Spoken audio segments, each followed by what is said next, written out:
ఏమైందే మరదల ఇంటికి వెళ్ళిన మాట్లాడుతా అని ఏమన్నదే? అడిగిన బిడ్డ అది ఇంటలేదు, దానికంటే మంచిదని చెప్తా, నువ్వు బాధపడకు. సరే నీ మాట వినకపోయినా మామ ఉంటుంది కదా, మామ మాట్లాడాలని మామ మాట ఉంటలే అన్నది. ఇంటలేదురా అది, దాని అయ్య మాట వస్తాం ఇంటలేదురా. అదేదో ఎగురుతాంది, ఎగిరేది ఎక్కడో ఎల్లెలకల పడుతుందిరా అది. మీ ఎవ్వరి మాట ఇంటలే అంటే నిజంగానే అంకిత నాకు దూరమైనట్టే నానే.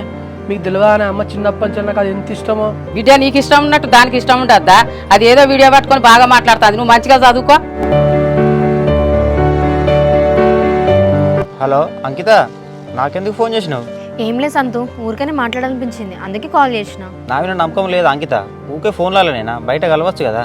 సంతు, మా ఇంట్లోనే బావ వల్ల అన్ని ప్రాబ్లమ్స్ వస్తున్నాయి, ఇప్పుడేం కలవాలి చెప్పు. ఊకే మీ బావ గురించి చేయకు, మన ఊర్లో టాంగి దగ్గరికి రా, రేపు కలుద్దాం. సరే సంతు, రేపు మార్నింగ్ వస్తాం. ఓకే అంకిత. కాకా అయ్యో పిల్ల సెట్ అయినట్టేరా. చూసినా మామ, నేను తీసిన ఒక వీడియో నీ జీవితాన్ని మార్చేసింది. అంతే మామ, థ్యాంక్ యూ.